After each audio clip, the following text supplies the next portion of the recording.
മുസ്ലിങ്ങളുടെ പ്രഥമ കിബ്ലയും പുണ്യസ്ഥലവുമായ മസ്ജിദുൽ അഖ്സ കഴിഞ്ഞ 12 ദിവസമായി ഇസ്രയേൽ അടച്ചിട്ടിരിക്കുകയാണ്. ലോകം മുഴുവൻ വിശുദ്ധ റമദാനിന്റെ പുണ്യത്തിൽ മുഴുകി നിൽക്കുമ്പോഴാണ് ലക്ഷക്കണക്കിന് മുസ്ലിം വിശ്വാസികളെ കണ്ണീരിലാഴ്ത്തിക്കൊണ്ട് ഇസ്രയേൽ തങ്ങളുടെ ക്രൂരമായ ആ നടപടി തുടരുന്നത്. പഴയ ജെറുസലേം നഗരത്തിൽ കർശനമായ യാത്രാ നിയന്ത്രണങ്ങൾ ഏർപ്പെടുത്തിക്കൊണ്ട് ഇസ്രയേൽ സൈന്യം നടത്തുന്ന ഈ നീക്കം അന്താരാഷ്ട്ര തലത്തിൽ വലിയ പ്രത്യാഘാതങ്ങൾക്കാണ് വഴിമരുന്നിടുന്നത്.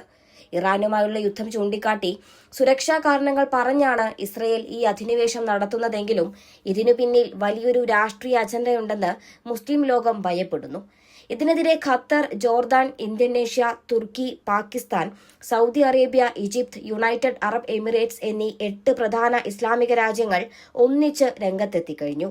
ഇസ്ലാമിക വിശ്വാസപ്രകാരം മക്കയിലെ മസ്ജിദുൽ ഹറാമും മദീനയിലെ മസ്ജിദുൽ നബവിയും കഴിഞ്ഞാൽ ലോകത്തിലെ ഏറ്റവും പവിത്രമായ 3ാമത്തെ ഇടമാണ് മസ്ജിദുൽ അഖ്സ. മുസ്ലിം വിശ്വാസത്തിൽ മസ്ജിദുൽ അഖ്സയ്ക്കുള്ള സ്ഥാനം അത്യുന്നതമാണ്. ഇസ്ലാമിലെ 3 വിശുദ്ധ മസ്ജിദുകളിൽ ഒന്നായ അഖ്സയിലേക്കാണ് പ്രവാചകൻ മുഹമ്മദ് നബി തന്റെ രാപ്രയാണമായ ഇസ്രാ മിഗ്റാജ് വേളയിൽ എത്തിയതെന്ന് വിശ്വാസികൾ വിശ്വസിക്കുന്നു. അവിടെ വെച്ചാണ് അദ്ദേഹം മറ്റു പ്രവാചകന്മാർക്ക് നമസ്കാരത്തിന് നേതൃത്വം നൽകിയതും തുടർന്ന് ആകാശാരോഹണം നടത്തിയതും. ഈ വിശുദ്ധ ഭൂമിയെ വിശ്വാസികളിൽ നിന്ന് അകറ്റി നിർത്തുന്നത് കടുത്ത പ്രകോപനമായിട്ടാണ് ഇസ്ലാമിക രാജ്യങ്ങൾ കാണുന്നത്.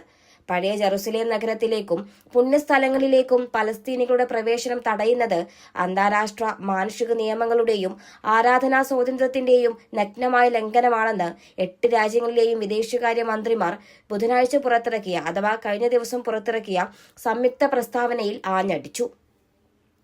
ഈ വിശുദ്ധ ഭൂമിയെ വിശ്വാസികളിൽ നിന്ന് അകറ്റി നിർത്താൻ ഇസ്രയേൽ നടത്തുന്ന ഓരോ നീക്കവും ലോകത്തിന്റെ സമാധാനം തകർക്കാൻ പോന്ന വെടിമരുന്നാണ് എന്നതാണ് യാഥാർത്ഥ്യം. ഈ അധിനിവേശ നടപടിയെ നീതീകരിക്കാൻ കഴിയില്ലെന്നും അധിനിവേശ ജെറുസലേമിലോ അവിടുത്തെ ഇസ്ലാമിക ക്രിസ്ത്യൻ പുണ്യസ്ഥലങ്ങളിലോ ഇസ്രയേലിന് യാതൊരുവിധ പരമാധികാരവുമില്ലെന്നും ഇസ്ലാമിക രാജ്യങ്ങൾ അസന്നിഗ്ധമായി പ്രഖ്യാപിച്ചു കഴിഞ്ഞു.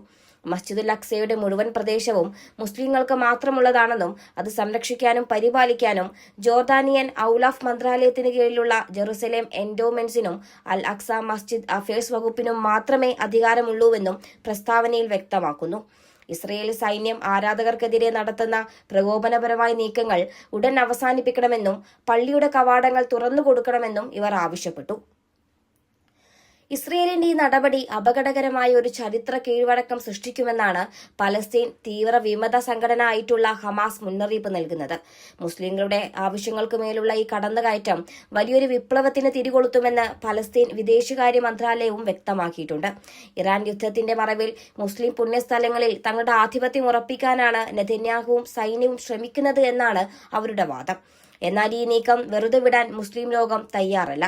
അന്താരാഷ്ട്ര സമൂഹം ഇടപെട്ട് ഇസ്രയേലിനെ ഈ നിയമലംഘനങ്ങളിൽ നിന്ന് പിന്തിരിപ്പിക്കണമെന്നാണ് ഇസ്ലാമിക രാജ്യങ്ങളുടെ ഉറച്ച ആവശ്യം. വിശ്വാസവും രാഷ്ട്രീയവും ഒരേപോലെ പുകയുന്ന ജെറുസലേമിന്റെ തെരുവുകൾ ഇപ്പോൾ അതീവ സംഘർഷാവസ്ഥയിലാണ്. റമദാൻ മാസത്തിൽ പോലും സമാധാനത്തോടെ പ്രാർത്ഥിക്കാൻ വിശ്വാസികളെ അനുവദിക്കാത്ത ഇസ്രയേലിന്റെ ഈ നിലപാട് ഒരുപക്ഷെ പശ്ചിമേഷ്യയിലെ യുദ്ധത്തിന്റെ ഗതി തന്നെ മാറ്റിയേക്കാം.